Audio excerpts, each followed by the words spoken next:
years ago, before my time, the idea of having a traffic light signal was presented to our Government Affairs Committee.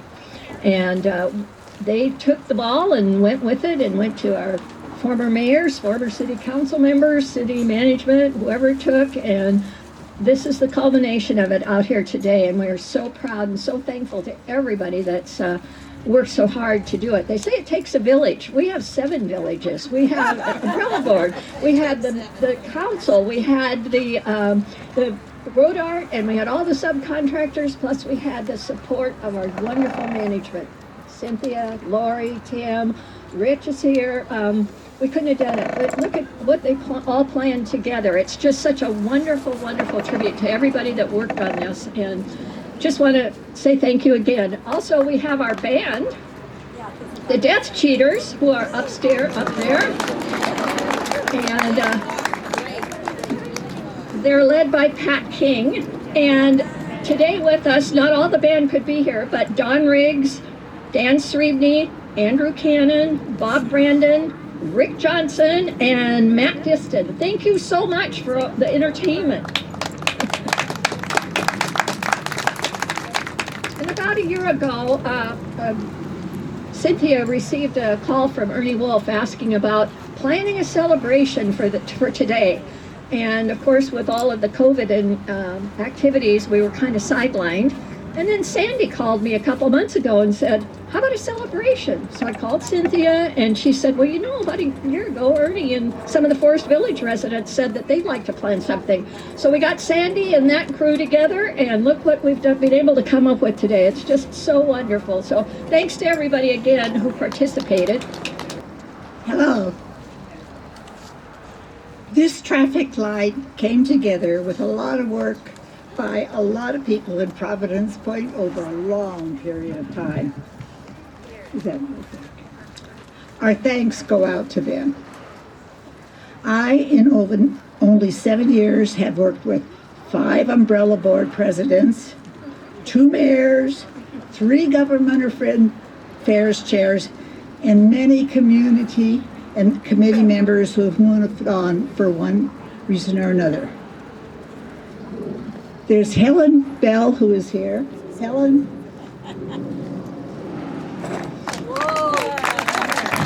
She worked long and hard. But there have been many other Providence Point residents who have worked hard to make the dream of the traffic light come true. I especially want to mention all the residents who came to City Hall meetings. They clapped loudly and cheered at appropriate times.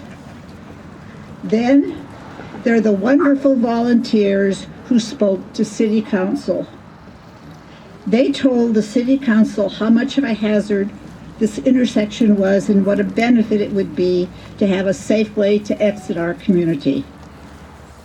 Thanks to all of them and to all of you, so that we'll have a traffic light that we have wanted for over 19 years.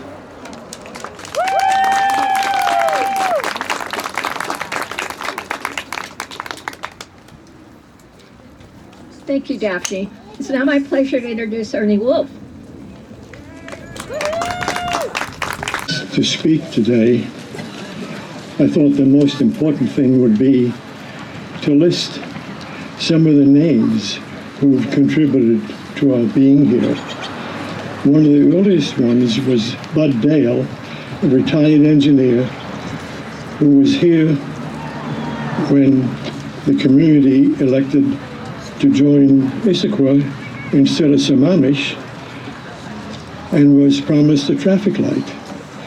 The traffic light didn't appear soon enough, so Bud Dale started doing some engineering drawings and probably had encouragement from the city engineering manager at the time, Bob Brock. I think it's important to recognize all these people who contributed to our being here. Bob Brock was the manager who first got the Petite Engineering Company to complete a 43-page document that detailed every facet of this project.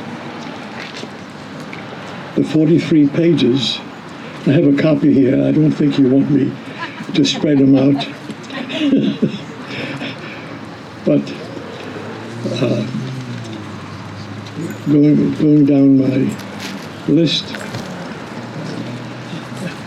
about November 2013, my wife Vivian and I arrived in Forest Village, and Fred Foster was a government affairs committee chair, and he repeatedly asked then Mayor Fred Butler to help with the funding, which never happened.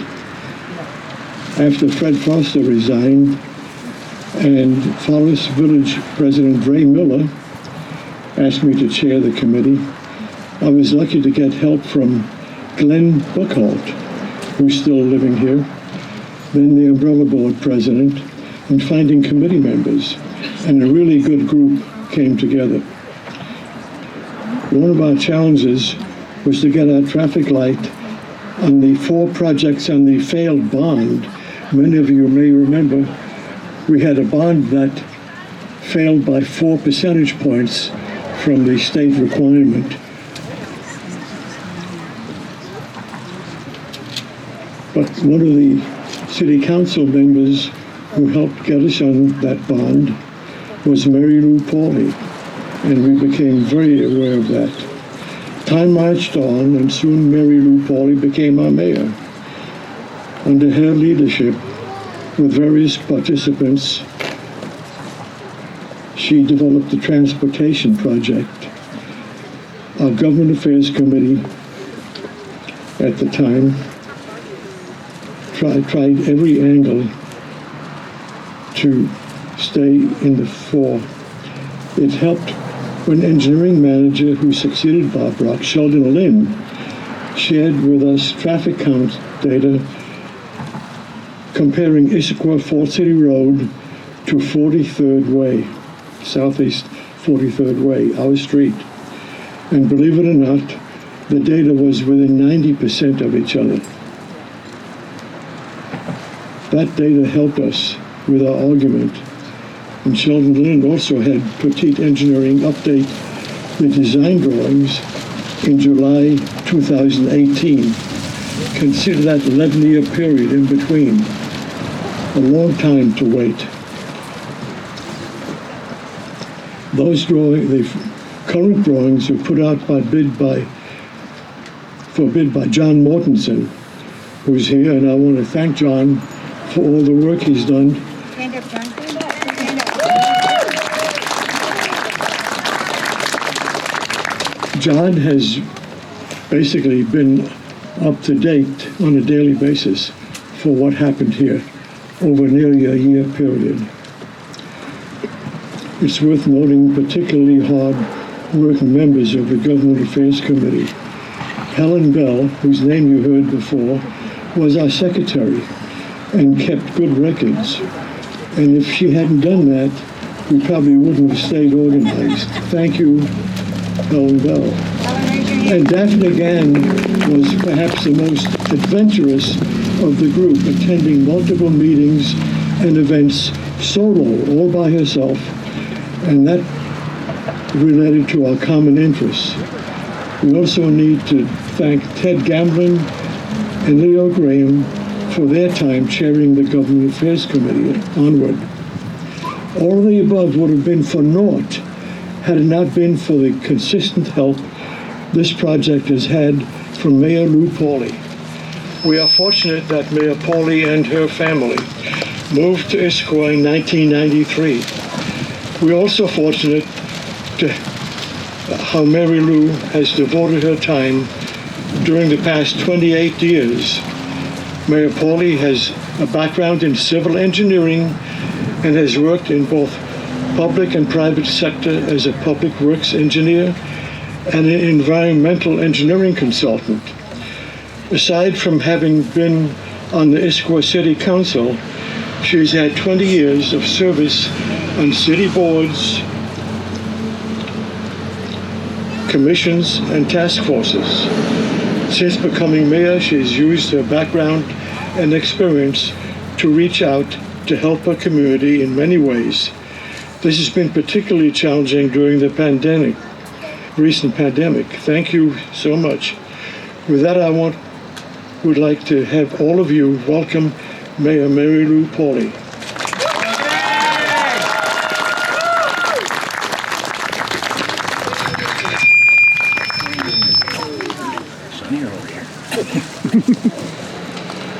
Good afternoon, everyone.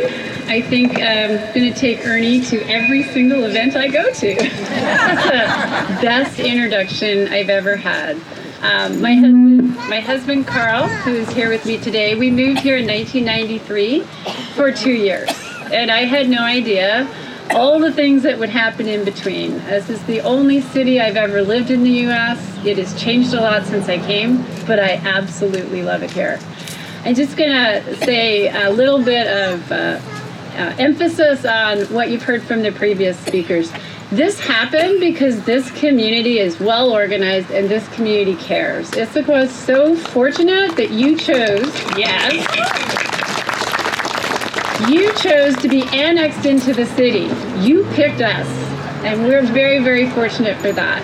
I am thrilled to get to be the mayor who gets to stand here finally and cut the ribbon on this light. It's a long time coming, a really long time coming. I also want to note today that one of your city council members is also joining me. If I could get Council Member D. Michelle to step up for a second. Thank you, Barb, for coming today. And I also want to recognize John and Rodard and all of those that worked on this project and made it happen.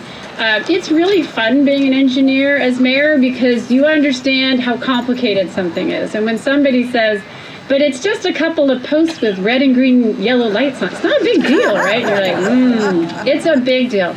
This was a significant project. And to be able to be here today when it's over is great. I wanted to share a few dates as well. Ernie covered some of them, but I'm going to add a few more. It was back in 2003 when Providence Point held that successful annexation vote. And following that meeting, it was clear that there had to be some sort of assessment about what to do on this sort of county-style road that was now going to be part of a city. In 2005, the city staff met with Providence Point Homeowners Association, and ultimately the council modified its budget and started work. The project, however, stalled several times due to a lack of construction funding, and most recently at the end of 2010. In 2016, the project was then included in a citywide transportation ballot measure that Ernie had mentioned, and that was when I first got to meet the team, when I first got to meet Helen and Daphne and Ernie, and really start to understand the significance of this project to this community. I worked on that bond measure elbow to elbow with these guys, spent my Saturdays at the farmer markets pitching it, and like Ernie said, it was crushing to lose by 4%. But I believe the council was very, very creative when they put together a funding formula to be able to do it so that it could be completed in 2021.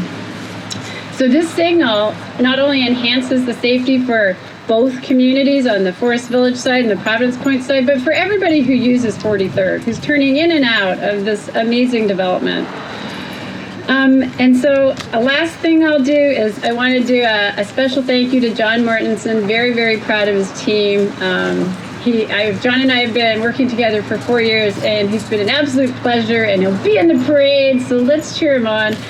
And lastly, thank you to all of you. Projects like this happen when community and cities work together. So give yourself a hand, folks. That's why this night is here.